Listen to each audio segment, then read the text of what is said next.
नमस्कार साथियों, मैं मनीष मंगल आप लोगों के लिए एक बहुत ही स्पेशल कोर्स लेके आया हूं और वो भी ऑनलाइन और निःशुल्क। प्रिय मित्रों, जैसा कि आपको पता है कि इस समय लॉकडाउन है और लॉकडाउन जो कोचिंग इंस्टीट्यूट्स है या एजुकेशन जो सेक्टर है इस पर बहुत ज़्यादा प्रभावी रहता है और ये लगभग 2-3 महीने तक का हमारा समय खराब करने वाला है। तो इस समय अवधि में हम लोग जो अपने आगे के कोर्सेज हैं उनको लेकर के बेहद चिंतित हैं, क्योंकि एक साथ हम अपना जो बैकअप है नहीं कर पाएंगे, हम एक साथ अपने आप को वापस अपनी उसी एजुकेशन लाइन पर नहीं लेके आ पाएंगे। तो इसके लिए हमें कनेक्टिविटी ज़्यादा ज़रूरी है। तो मेरे दिमाग में एक पॉइंट आया था कि हम लोग क्यों ना बीएससी को ऑनलाइन लेकर के आए और स्टार्ट करें अभी से। अगर 1 घंटे की भी अगर स्टडी देते हैं तो बच्चों को भी फायदा मिलेगा और साथ साथ हम कंपटीशन भी आपको देने वाले हैं। इंटरेस्ट बना रहे इसीलिए हम वीकेंड पर आपको टेस्ट देंगे। आज कल जो है आपकी क्लासेस कल की रही, आप कल जो क्लास ले चुके हैं एक बायो की और बायो में जूलॉजी की और एक आपने मैथ की क्लास ली। तो पहले दिन हमने कम पढ़ाया और हमारी जो फैकल्टीज हैं वो पहली बार ऑनलाइन आई हैं, तो हो सकता है कुछ आपको प्रॉब्लम भी रही होंगी, लेकिन उम्मीद करता हूँ कि आपको समझ में आया होगा। आप लोग जो अपने विशेष कमेंट्स हैं वो हमें कमेंट्स आप चैट पर भेज सकते हैं या फिर आप मुझे मैसेज भी कर सकते हैं। हम अगर कोई कमियां रहेंगी तो सुधार करेंगे, लेकिन हमें लगता है कि आपको वो कंटेंट अच्छे से समझ में आ गया होगा। और डियर फ्रेंड्स, आप लोग क्या करेंगे कि आपको जो भी वीडियो पढ़ाई जाती है, जो भी वीडियो दी जाती है, उस वीडियो को आप अपने रजिस्टर्स में नोट्स के रूप में तैयार करेंगे और वो नोट्स जो हैं वो आप रेगुलर रीड करेंगे और संडे को नोट्स के आपसे उस पर्टिकुलर सब्जेक्ट से 4 या 5 क्वेश्चंस आपके पूछे जाएंगे।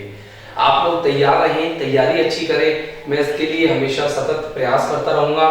मैं मनीष मंगल आज आपके लिए इंग्लिश के कुछ प्लान्स लेके आया हूं कि हम इंग्लिश को किस तरीके से पढ़ेंगे, कौन कौन सी प्रतियोगी परीक्षाएं हमारे लिए इंग्लिश में जो हम पढ़ेंगे वो हमारे लिए कारगर होंगी, हम इस सब्जेक्ट को यानी इंग्लिश को किन किन प्रतियोगी परीक्षाओं में अप्लाई कर पाएंगे। इंग्लिश आप जानते हो कि बहुत ही एसेंशियल लैंग्वेज भी है और कंपटीशन में आने वाली एक टफ लैंग्वेज का काम भी करती है, एक टफ सब्जेक्ट का काम भी करती है। बच्चे डरते हैं क्योंकि हमारा बैकग्राउंड थोड़ा इंग्लिश से वीक होता है, लेकिन मैं कोशिश करूंगा कि आप लोगों को बैकग्राउंड से उठाऊं, यानी कि आपको कॉन्सेप्चुअल लेवल से लेकर के आपको बिल्कुल एडवांस लेवल तक इंग्लिश आपको पहुंचाऊं, आपको पढ़ाऊं।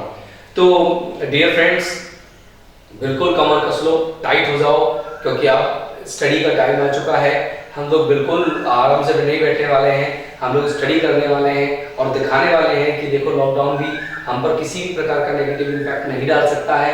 हम निश्चित तौर से अपने इस उद्देश्य में सफल होंगे, बस आप लोगों का साथ ही हमको इस चीज में सफल बना सकता है।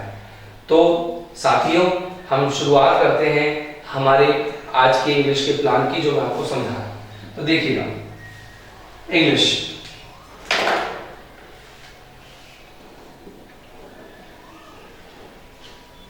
हम बात करेंगे जनरल इंग्लिश की। जनरल इंग्लिश की जितनी भी प्रतियोगी परीक्षाएं होती हैं, उन सभी प्रतियोगी परीक्षाओं में इंग्लिश जो है वो आपके ऑब्जेक्टिव टाइप के क्वेश्चंस में आती है या ऑब्जेक्टिव टाइप के क्वेश्चंस आपसे पूछे जाते हैं। बीएससी फर्स्ट ईयर में कंपलसरी का पेपर भी होता है। उस कंपलसरी के पेपर की आपको चिंता करने की कतई जरूरत नहीं है, क्योंकि उसका इंग्लिश में भी मैं ही आपको पढ़ाऊंगा। आप बिल्कुल परफेक्शन के साथ यहाँ से बीएससी फर्स्ट ईयर की तैयारी करके जाओगे। निश्चित तौर पर आपकी परसेंटेज भी अच्छी बनेगी और साथ साथ जो हमने कॉन्सेप्ट जो कंपटीशन का डाला है, वो कंपटीशन का कॉन्सेप्ट भी आपको 3 साल के अंदर अंदर गवर्नमेंट जॉब अवश्य रूप से दिलाएगा, बिल्कुल आवश्यक रूप से दिलाएगा। समझिएगा कैसे कि आपको पता है या आप जानते होंगे कि इंग्लिश का कोर्स जो है कंपटीशन में वो 6 मंथ का होता है। अगर मैं साल भर 6 जो है 6 मंथ के ड्यूरेशन में 2 बार एक ही बच्चे को कोर्स पढ़ाता हूँ तो काफी अच्छे इंग्लिश में लर्नेड हो जाएगा। लेकिन अगर मैं 3 साल लगातार उसको कराता हूं तो 6 बार इंग्लिश पढ़ने पर ऐसा कौन बच्चा होगा, कमजोर से कमजोर बच्चा भी मुझे लगता है कि वो इंग्लिश को सीख जाएगा। इसी तरह से हम लोग सभी कॉम्पिटिटिव एग्जाम्स की तैयारियों के लिए हर विषय को एक ही बालक को 6 बार पढ़ाने वाले हैं। तो इसका मतलब है कि वो बालक जब भी प्रतियोगी परीक्षा में बैठेगा तो निश्चित तौर पर सफल होगा, उसको कोई नहीं रोक सकता। तो देखिए, जनरल इंग्लिश हम पढ़ेंगे। जनरल इंग्लिश में जो क्वेश्चंस आते हैं वो ऑब्जेक्टिव्स आते हैं। ऑब्जेक्टिव क्वेश्चन यानी ऑप्शंस होते हैं, 4 ऑप्शंस होते हैं, बैंक में 5 ऑप्शंस दिए जाते हैं और उन 4 ऑप्शंस में से आपको आपका राइट आंसर देखना होता है। क्वेश्चन के प्रारूप कई तरह के होते हैं। पहले मैं आपको बताऊंगा कि हम जनरल इंग्लिश पढ़ करके किन किन परीक्षाओं को फाइट कर सकते हैं।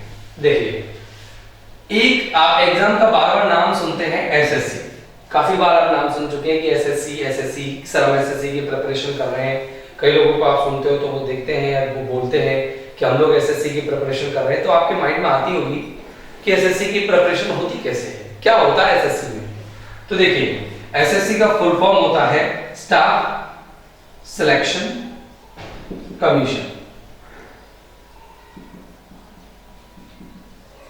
इसकी क्या है, कई पोस्ट होती है, कई सारी पोस्ट्स होती हैं और कई सारी पोस्ट और कई सारी एग्जाम्स होती हैं। जैसे कि अगर बात करूं मैं कि ये एक सीजीएल की एग्जाम लेता है, एक सीएचएसएल की एग्जाम लेता है, एक अपने सीपीयू की एग्जाम भी लेता है, ये स्टेनोग्राफर की भी एग्जाम लेता है, ये आपका इसके अलावा मल्टीटास्किंग यानी एमटीएस सर्विसेज का भी ये एग्जाम्स लेता है। क्या होती है पोस्ट, ये ग्रेड फर्स्ट पोस्ट होती है, ये ग्रेड सेकंड पोस्ट होती है, इसमें कुछ ग्रेड सेकंड भी होती है, ये आपकी इंस्पेक्टर पोस्ट होती है, ये स्टेनोग्राफर की पोस्ट होती है, एमटीएस की पोस्ट यानी कि थर्ड ग्रेड, ये फोर्थ ग्रेड फोर्थ की पोस्ट होती है। ठीक है ना, अब समझ लो अच्छे से कि इसमें थर्ड ग्रेड भी आता है, तो 3 तरह की पोस्ट इसमें आती है, इसमें भी ग्रेड थर्ड आता है। तो मैं ये बताना चाह रहा हूँ आपको कि सीजीएल होता क्या है, इसको कहते हैं कंबाइंड ग्रेजुएट लेवल। इसमें क्या है कि जितने भी सेक्रेटरीट्स होते हैं उनमें सब में गवर्नमेंट जॉब आपको मिलती है। जितने भी डिपार्टमेंट्स होते हैं जैसे income tax department, custom department, इनमें एक ऑफिसर ग्रेड जॉब होती है और इंस्पेक्टर पोस्ट भी इसमें मिलती है। सीएचएसएल क्लरिकल पोस्ट होती है, कंबाइंड हायर सेकेंडरी लेवल। और सीपीओ जो है सेंट्रल पुलिस ऑर्गेनाइजेशन यानी कि सीपीओ दिल्ली पुलिस एसआई जो पोस्ट होती है, एसआई वाली पोस्ट वो होती है। स्टेनोग्राफर होती है, आशुलिपिकार होते हैं, एमटीएस मल्टीटास्किंग सर्विसेज होती है, इसमें किसी भी प्रकार का आपको सेक्रेटरीट में काम मिल जाता है। तो समझिएगा कि इस पोस्ट के लिए आपको 10th क्लास चाहिए होती है, यहाँ आपको 12th प्लस ग्रेजुएशन दोनों तरह के हैं, शायद ग्रेजुएशन ही इसमें चाहिए होती है, इसमें भी आपको ग्रेजुएशन चाहिए होती है स्नातक। इसमें आपको 10+2 यानी कि 12वीं क्लास आप 12th अगर पास हो तो आप इसके एग्जाम दे सकते हो, 18 साल एज चाहिए। इसके अलावा सीजीएल जो है वो आपकी ग्रेजुएशन के बाद आप कर सकते हो, ये ग्रेजुएशन के बाद ही आप कर सकते हो। तो कहने का मतलब एसएससी की पोस्ट होती है जिनके लिए आप तैयारी कर सकते हो और इन सभी एग्जाम्स में इंग्लिश आती है। अगर हम सीजीएल की बात करें तो सीजीएल में 25 क्वेश्चंस तो प्री पेपर में आते हैं और 200 क्वेश्चंस आपके मेंस में आते हैं और एक डेस्क्रिप्टिव होता है, डेस्क्रिप्टिव में भी 100 नंबर की इंग्लिश आपकी आती है। इंग्लिश में आपका पूछा जाता है क्वेश्चन पेपर। इसके बाद अगर हम बात करें, हाँ तो मैं बात कर रहा था कि इसमें लगभग आप 25 क्वेश्चन प्री में और 200 क्वेश्चन मेंस में आते हैं। सीएचएसएल की बात करें हम तो सीएचएसएल में भी आपके 25 प्री में आते हैं, फिर इसका डेस्क्रिप्टिव पेपर होता है। सीपीओ में भी आपके 100 क्वेश्चंस आते हैं, 25 + 100, और स्टेनो में भी इसी तरीके से आपके 60 क्वेश्चंस आते हैं और एमटीएस में भी आपके जो 25 क्वेश्चंस आते हैं। तो कहने का मतलब आपकी जो इंग्लिश है वो काफी इंपॉर्टेंट है और ये इन सभी एग्जाम्स में आती है।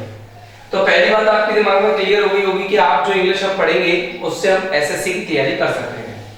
अब बात करते हैं एसएससी के अलावा और किस एग्जाम की तैयारी हम कर सकते हैं। देखिए, फिलहाल अभी पटवार की वैकेंसी आई हुई है जो ग्रेजुएशन पर है। वो पटवार की वैकेंसी में जो इंग्लिश के 11 से 12 क्वेश्चंस नए सिलेबस में डाले हुए हैं वो भी आप इनसे तैयार कर सकते हो। वो भी मैं आपको पढ़ाऊंगा जिसमें एरर डिटेक्शन के क्वेश्चन आते हैं, एंटोनिम आता है, सिनोनिम आता है, इडियम फ्रेज आते हैं, पैसेज आता है। तो ये सारे क्वेश्चंस आप पटवार के भी सॉल्व कर सकते हो। अब बात करते हैं हम अगली एग्जाम की। आरएएस में जो आपका मेंस होता है, आरएएस मेंस, इस मेंस में इंग्लिश का और हिंदी लैंग्वेज का एक पेपर होता है। तो इंग्लिश का जो पेपर होता है वो 80 यानी कि 80 मार्क्स का होता है। उसमें भी आपको ये जो इंग्लिश हम पढ़ेंगे वो काफी कारगर होगी, काम आएगी। इसके अलावा अगर हम बात करें आरएएस के अलावा तो सीडीएस कंबाइंड डिफेंस सर्विसेज की जो एग्जाम होती है सीडीएस, उसमें भी इंग्लिश आती है। एनडीए यानी कि नेशनल डिफेंस एकेडमी में भी इंग्लिश आती है। इसके अलावा एयरफोर्स में इंग्लिश आती है। इसके अलावा आपकी एफकेट में इंग्लिश आती है। इसके अलावा आप जो भी वन विभाग की आप एग्जाम देते हो, ठीक है ना, तो एएफएस की जो एग्जाम देते हो, इंडियन फॉरेस्ट या आईएफएस की, इंडियन फॉरेस्ट सर्विसेज, उनमें भी ये आती है। इसके अलावा अगर हम बात करें आपकी और एग्जाम, जैसे कि अपन ले लेते हैं एलडीसी लोअर डिविजनल क्लर्क की एग्जाम लेते हैं, तो एलडीसी की दो एग्जाम्स निकलती है, एक आरएमएसएम एसएसपी डिपार्टमेंट लेता है, एक आपका हाई कोर्ट लेता है। तो हाई कोर्ट में इसके 100 क्वेश्चंस आते हैं और इसमें आरएसएम एसएसपी जो लेती है उसमें 75 क्वेश्चंस इसके आते हैं। तो ऐसी कोई एग्जाम्स नहीं बची रेलवे के अलावा, आईआईटी, जेईई और नीट के अलावा, जिसमें इंग्लिश अपनी इंपॉर्टेंट रोल प्ले करती है। तो डियर फ्रेंड्स, आपके लिए ये लैंग्वेज वास्तव में बहुत ही ज्यादा इंपॉर्टेंट रहेगी। बिल्कुल बेसिक कॉन्सेप्ट से समझना, किस तरीके के क्वेश्चन आते हैं मैं आपको बाद में समझाऊंगा, लेकिन सबसे पहले हम शुरुआत करते हैं अंग्रेजी को विवेकपूर्ण तरीके से इसको विभाजित करते, डिवाइड करते हैं, और देखिए कि हम इंग्लिश को किस तरीके से डिवाइड करते हैं। देखिए, इंग्लिश को हमने 3 भागों में डिवाइड किया है अपने अध्ययन सुविधा की दृष्टिकोण से। एक भाग का नाम तो हमने रख दिया ग्रामर, और एक का नाम रख दिया वोकैबुलरी, और एक का नाम रख दिया हमने कॉम्प्रीहेंशन। समझिएगा कि व्याकरण जो है वो हम 2 तरह से पढ़ेंगे, एक तो जनरल रूल्स या जनरल ग्रामर, और एक हम पढ़ेंगे एडवांस ग्रामर।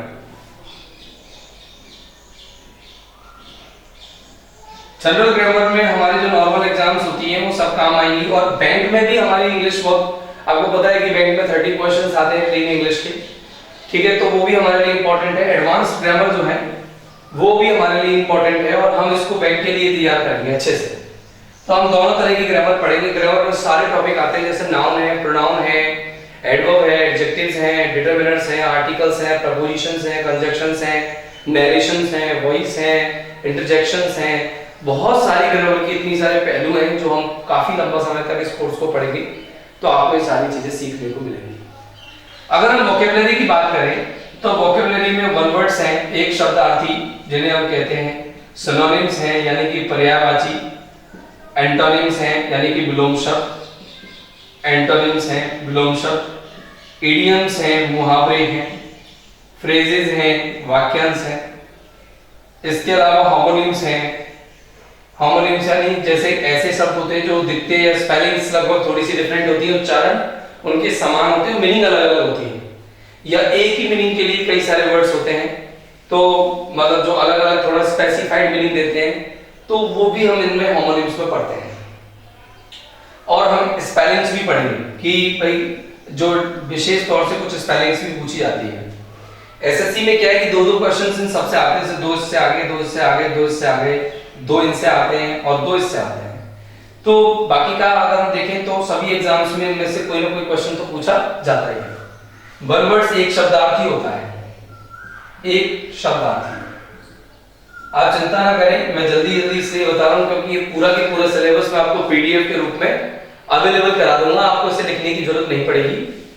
सिनोनिम्स पर्याय होते हैं, ये विलोम होते हैं, ये मुहावरे होते हैं, ये वाक्यांश होते हैं, ये समान उच्चारणार्थी होते हैं, समान उच्चारणार्थी,